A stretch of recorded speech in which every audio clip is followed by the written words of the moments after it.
Chers internautes, bonjour, merci de nous rejoindre pour cette nouvelle édition d'Informatique News Hebdo, édition du vendredi 6 novembre 2020. Je rappelle évidemment que nous sommes maintenant le vendredi pour vous permettre de bénéficier de l'émission durant le week-end. Et donc pour décrypter et analyser l'actualité de la semaine, je suis comme chaque vendredi désormais en compagnie de Guy Hervier. Bonjour Guy. Bonjour Jean-François.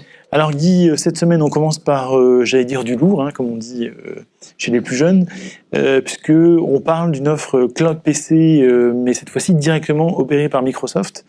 J'allais dire, c'est une pierre quand même dans le jardin des constructeurs informatiques, et je vous laisse peut-être en parler un peu. Alors, pour l'instant, c'est pas une annonce officielle. C'est du bruit de couloir. Voilà, c'est un peu plus que ça, parce qu'il y a déjà, on peut aller sur cloudpc.microsoft.com, donc il y a quand même déjà des éléments qui arrivent. Donc l'idée, elle est relativement simple, et je pense qu'on en parlera peut-être un petit peu après. Donc cette offre Cloud PC, elle va permettre à tout un tas d'environnements, donc le Windows 10X qui arrive, le Windows 10 qui arrive, iOS, Android, etc. En gros, tous les terminaux qui existent aujourd'hui, d'accéder à un service de type Cloud PC et en gros d'avoir une machine, un PC disponible sur le cloud à partir de son poste de travail. Et donc techniquement cette connexion, elle utilise le protocole RDP, donc le Remote Desktop Protocol. Qui n'est pas nouveau, que les gens de Microsoft connaissent depuis longtemps, ça fait plus de 20 ans que ça existe, qui permettait à un terminal d'accéder au Microsoft Terminal Services, donc à des services en ligne. Donc ça c'est l'annonce qui n'est pas encore faite, sachant qu'elle est couplée, on peut la coupler avec l'annonce prochaine dont on a déjà parlé, qui est Windows 10X. Windows 10X, on sait que dedans il n'y a pas le container Windows 32 qui permet la compatibilité avec les anciennes applications. Voilà, c'est ça. Et donc cette annonce Cloud PC, justement, elle va permettre de suppléer ce manque, si je puis dire. Et donc ce qui est vrai pour Windows 10X sera vrai pour l'ensemble des terminaux dont on a parlé. Donc je dirais que, alors il y a encore beaucoup de questions. Est-ce que c'est pour les entreprises? Est-ce que ce sera disponible aux particuliers? Comment va se faire la gestion centralisée de tout ça? Combien ça va coûter? Sachant que pour l'instant il y a 3 offres qui sont disponibles. Une offre, alors c'est les noms Light, Standard, Advanced, et en fait c'est quand on regarde la configuration, c'est une configuration de PC. Donc en gros c'est vraiment comme si vous achetiez un PC en magasin, sauf que là il est en location et dans le cloud. C'est un magasin virtuel que vous allez acheter chez Microsoft. Soit dit en passant, comme vous le faisiez remarquer, pour les fournisseurs de PC dont je dirais le rôle était de fournir des PC de plus en plus beaux, de plus en plus puissants, performants, etc. Ça va être un problème parce que a priori si on évolue vers ça, il y aura plus vraiment nécessité d'avoir une machine locale hyper performante. Sachant qu'en plus, on aura, si on a accès à ce cloud PC, on n'aura plus à s'occuper de tout un tas de problèmes qu'on connaît sur le PC qui parfois peuvent être à la fois pour un particulier comme pour entreprise, qui peuvent être très très énervants. Et donc c'est vraiment une évolution, une tendance assez lourde qui est en train de se dessiner, à savoir que jusqu'à présent le poste de travail, donc le PC, dont Bill Gates voulait en mettre un sur chaque bureau, ce poste de travail, maintenant, il va être recentré sur le cloud. Donc c'est clairement à terme une reprise en main là en l'occurrence du cloud de Microsoft, une reprise en main de l'ensemble de toutes ces offres. On revient à une architecture finalement très centralisée. Voilà, donc on a pu constater, c'est un balancement depuis longtemps, centralisé, décentralisé, et là c'est clairement une tendance qui s'estime, qui doit pas nous surprendre beaucoup parce que on parle depuis 10 ans du cloud. Ça veut dire de mettre toutes les ressources, je dirais, sur le cloud. Donc finalement, pourquoi pas les ressources qui étaient disponibles jusqu'à présent en local. Donc c'est pas fait, ça va prendre un peu de temps, mais c'est quand même une tendance qui s'estime, et une tendance assez lourde dans le domaine de l'informatique. Très bien. Alors Guy, on repasse cette fois-ci du côté de l'Atlantique, puisqu'il y avait l'événement OVH cette semaine. avec Octave Klaba et toutes ses équipes à la manœuvre, avec, j'allais dire, 2 annonces, notamment une autour qui renforce un peu muscle un peu son offre bar métal. Voilà, c'est ça. Donc là dans le jargon. c'est un partenariat avec NetApp d'un côté et puis Nutanix de l'autre. Et l'idée, c'est d'offrir une offre sur le cloud d'OVH, une offre NetApp ou une offre Nutanix. Ça veut dire quoi? Ça veut dire que on va pouvoir faire du cloud hybride. Donc ça veut dire qu'on peut avoir ses propres offres sur site, on-premise, comme on dit couramment, une offre NetApp et une offre Nutanix, avoir la même offre sur OVH, et puis de pouvoir constituer un cloud hybride sur. Donc c'est une évolution assez importante d'OVH. Il se met au niveau des grands exactement. offreurs type Amazon. Et donc, effectivement, l'événement s'appelait Écosystème Expérience ou Expérience Écosystème, je ne sais plus. Et donc, c'est clairement la direction, puisqu'il y a un plan stratégique 2021-2025, c'est assez clairement la direction que prend OVH, d'enrichir son offre. Donc, c'est vertical, si je puis dire. Jusqu'à présent, c'était constituer une infrastructure, donc des data centers un peu partout dans le monde. Bon, il commence maintenant à avoir, je dirais, un réseau de data centers qui est assez étoffé. Et donc maintenant, il faut enrichir avec des offres dessus. Et ça, ce sont les 2 premières. Et on peut penser qu'il y en a d'autres qui vont suivre. Sachant qu'il y avait, je dirais que dans cet événement virtuel, OVH veut muscler vraiment son environnement. Donc il y avait le programme Startup, il y avait le programme partenaire avec beaucoup d'intégrateurs ils parlent de 600 partenaires intégrateurs qui ont rejoint l'univers OVH, et puis des offres un peu packagées, et puis des offres open trusted. Donc là c'est je dirais pour des besoins un petit peu particuliers, pour avoir un peu plus de résilience, de sécurité ou de réversibilité. Donc c'est vraiment OVH se présente depuis quelque temps comme l'opérateur de cloud européen, et je pense que c'est une pierre de plus qui permet de solidifier cette offre. Bon, sachant que vous avez vu, on en a déjà parlé, il y a des offres et OVH est évidemment impliqué là-dedans, mais de cloud européen. Mais on voit bien que OVH devient son propre acteur, si je puis dire, mais devient aussi une pièce du puzzle de cloud européen de plus en plus. Oui, un des piliers, on va dire, en bon français. Alors, un grand acteur, un gagnant de cette période compliquée, c'est Zoom, qui aussi renforce son dispositif avec un partenariat pour, comment dirais-je, proposer ce service de traduction automatique. Alors, pas de traduction, de sous-titrage automatique. Pardon, excusez-moi. Effectivement, ce sera sans doute la deuxième phase suivante. Mais donc là, c'est Zoom, c'est un partenariat avec Auteur AI, et donc qui permet dans une conférence Zoom de mettre, donc c'est du speech to text, donc de traduire, par exemple, là, si on était en conférence Zoom, on pourrait avoir le sous-titrage de ce qu'on est en train de raconter. C'est ce qu'on propose Google, parce qu'on est sur YouTube. Donc c'est ce que proposait déjà Google Meet et puis Teams. Donc Zoom se met à niveau, et bon, c'est je dirais pas une nécessité pour eux, mais comme ils ont quand même ces derniers mois, ils sont devenus un acteur majeur, donc il faut qu'ils aient une offre à peu près de même niveau. Et alors c'est pas révolutionnaire, mais c'est quand même important. Évidemment, ce qui existait auparavant, c'était la transcription de ce qui a été dit, mais a posteriori. Là, c'est vraiment le sous-titrage en direct. Et alors, vous le disiez, et ça, je pense que on peut penser que ça va apparaître, ça va être disponible assez rapidement, c'est-à-dire un sous-titrage avec traduction automatique. Et on sait que maintenant les traductions sont d'assez bonne qualité, ce qui va permettre de faire des conférences multi-pays avec des gens qui parlent tout un tas de langues différentes, et à chacun de pouvoir comprendre, chacun aura le sous-titre qui lui convient. Donc ça progresse, et évidemment c'est d'autant plus intéressant que dans la période qu'on connaît actuellement, où on est de plus en plus en mode distant, si je puis dire, ces outils de vidéoconférence deviennent essentiels, et tous les enrichissements qui vont se faire vont permettre de faciliter la tâche pour les utilisateurs, donc c'est quand même une bonne chose. Très bien. Alors, autre sujet, mais pour le coup, et puis, malheureusement, rien à voir. On revient du côté d'IBM. On a parlé d'IBM avec cette fameuse séparation en 2 entités. Cette fois-ci, c'est du côté de l'emploi, où on annonce 40 000 suppressions d'emplois. Oui. Oui, alors il y a eu cette annonce qui a été faite, donc c'est au niveau stratégique, voir les enjeux et qui était salué finalement par ne serait-ce que par les investisseurs. Donc la scission d'IBM en deux grands pôles, l'un pour les services managés et l'autre pour se concentrer sur le cloud et puis avec le partenariat avec Red Hat. Donc on avait aujourd'hui une interview avec le patron de Red Hat en France. Donc ça c'était, je dirais, la partie un peu positive, en tout cas de cette événement, de cette décision de Arvind Krishna, le nouveau patron d'IBM.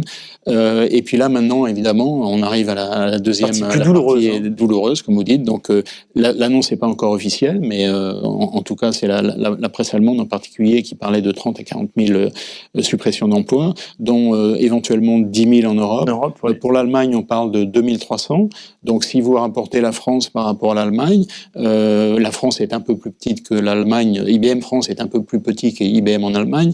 Donc vous pouvez situer ce que ça peut représenter, même si on peut pas, il n'y a pas un lien mathématique, proportionnalité immédiate entre les deux, mais enfin ça donne quand même, sachant que je crois qu'IBM en France c'est à peu près 8000 personnes. Donc vous voyez ce que ça peut intégrer, ce que ça peut représenter.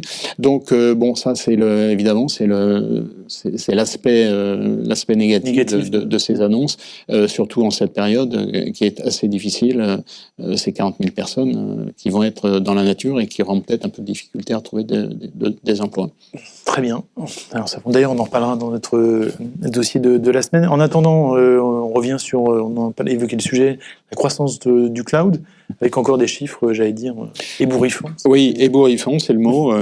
Donc, on le sait, hein, je dirais que tous les acteurs, enfin pas tous les acteurs du numérique, mais les acteurs du numérique, le cloud en particulier, bénéficient on parlait de Zoom précédemment, mais bénéficient très largement de cette période où on a besoin d'outils numériques pour travailler. Et donc là, c'est le rapport, enfin c'est les chiffres trimestriels du cabinet de consulting Synergy Research qui disent qu'on est à un rythme de croissance de 33%, enfin plus de 30% en tout cas. Donc vous voyez que c'est quand même très important. On est à peu près l'ensemble des services cloud, IaaS et puis cloud privé, ça représente à peu près annuellement 130 milliards de dollars de chiffre d'affaires. Sauf que ça parle pas pour beaucoup de gens, mais peut-être on peut mettre en rapport avec des chiffres. Voilà, serveur plus stockage, c'est à peu près 100 milliards. Donc vous voyez qu'on a déjà dépassé le cap. Donc clairement, hein, le cloud est là depuis longtemps et va s'imposer de plus en plus. Et puis maintenant les acteurs, donc AWS plus Microsoft, c'est un peu plus de 50% de l'offre, donc c'est quand même important.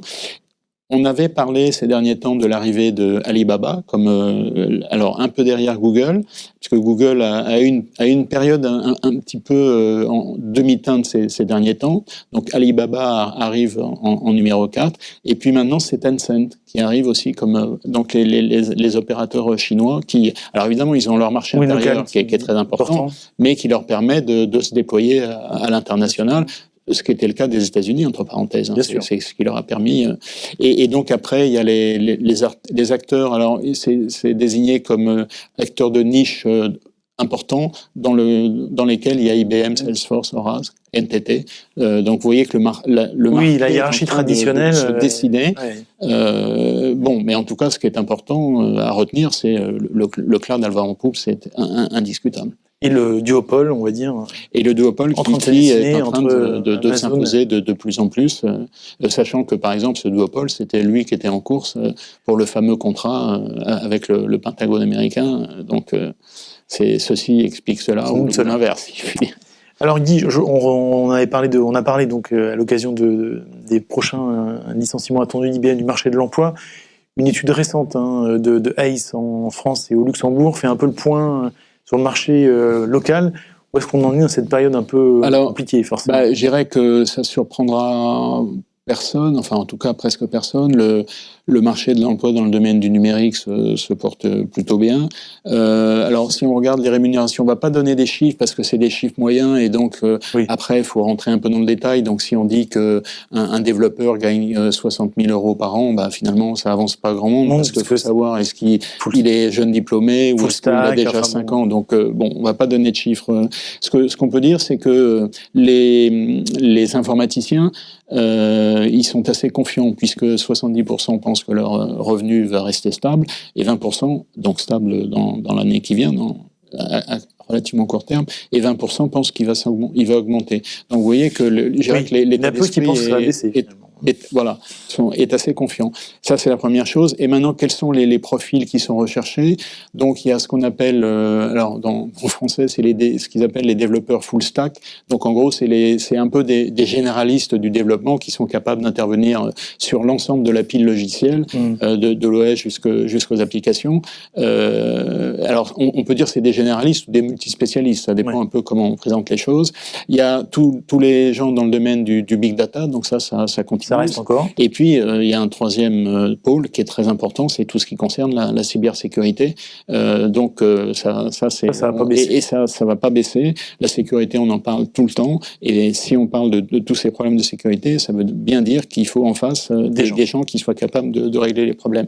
Et puis, en termes de compétences, donc on a JavaScript et Python qui ont le vent en poupe. Python, on en parle de plus en plus. Donc, ça, c'est les langages qui sont le développement de tout ce qui est autour de l'intelligence artificielle explique en partie, évidemment. Exactement. Alors, Java est toujours très présent, c'est sûr, et puis il y a encore tout un tas de langages. On ne va pas citer le COBOL, mais on pourrait le citer parce qu'il est toujours présent. Mais enfin, Python, vraiment, ces derniers temps, a aussi le vent. Aux éventuels jeunes diplômés qui nous regardent, on ne va pas conseiller d'aller sur le COBOL, mais plutôt quand même de... D'ailleurs, de toute façon, je pense que dans les classes secondaires, c'est le langage qui a été choisi pour l'initiation à l'informatique. Dès la seconde, maintenant. Et d'ailleurs, c'est pas toujours des enseignants spécialisés. On par exemple au prof de physique ou de maths de s'y mettre. Et c'est lui. Bon, évidemment, il connaît pas le Python. Il faut qu'il s'y mette. Donc. Bon, c'est un peu le démarrage de tout ça. L'informatique, on en parle depuis longtemps. Je ne sais pas si vous vous souvenez du rapport NIVA dans les années 80. Ça remonte à loin. Donc, on a quand même progressé assez doucement, si je puis dire. Oui. Puis on a aussi Thierry Breton, l'informatique pour tous. Enfin, bon, voilà. On va pas refaire l'histoire.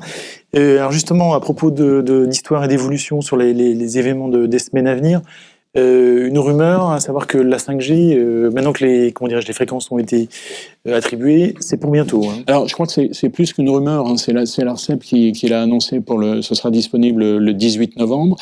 Et Bouygues et Orange ont déjà fait des offres commerciales qui seront disponibles, sachant que pour en bénéficier, il faut quand même quelques conditions. La première, c'est qu'il faut souscrire un abonnement. La deuxième, c'est qu'il faut acheter le terminal qui va avec. Et puis la troisième, qui n'est pas négligeable, c'est qu'il faut être dans une zone 5G. Voilà. Et je pense que si vous êtes au fin fond de la Sologne ou dans la Creuse, je ne suis pas persuadé que déjà il n'y a pas la 4G. En tout cas, vous la captez difficilement.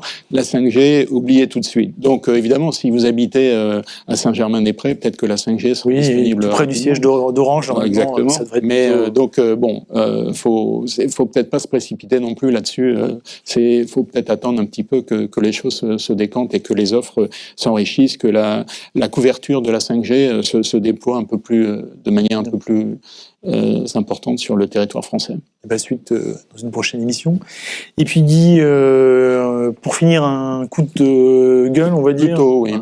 Sur l'effet de la crise sanitaire sur l'empreinte écologique du secteur IT, du numérique en général, avec une étude sur le sujet qui est assez intéressante. Oui, alors c'est une étude de BNP Paribas, effectivement, qui, comme vous le disiez, met en avant le fait que l'empreinte écologique du numérique est en train de s'alourdir. En gros, ça veut dire que les gens consomment de plus en plus, ils achètent des PC, des imprimantes, parce qu'ils n'ont pas ça chez eux. Les entreprises, pour mettre en place, les bonnes configurations pour que les gens puissent travailler chez eux, équipement. Ils ont eux aussi procédé à des renouvellements d'équipements. Donc tout ça fait qu'il y a eu un achat de matériel.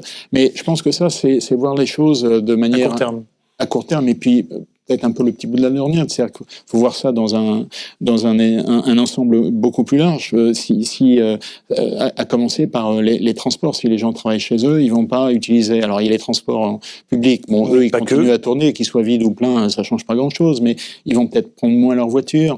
Donc il va y avoir une transformation. Enfin, il y a déjà une transformation en cours, de la société avec le développement des modes de vie du télétravail, qui fait que, que globalement, je pense que l'effet serait. Alors, alors je peux pas l'affirmer puisque j'ai pas fait les calculs et je crois que je serais incapable de le faire, mais en tout cas l'idée c'est que globalement c'est quand même une évolution qui sera positive et je trouve que ce rapport est un petit peu limité, si je peux dire. Très bien, écoutez Didier, on conclura sur cette affirmation. Merci en tout cas de votre analyse. Merci à toutes et à tous de nous avoir suivis.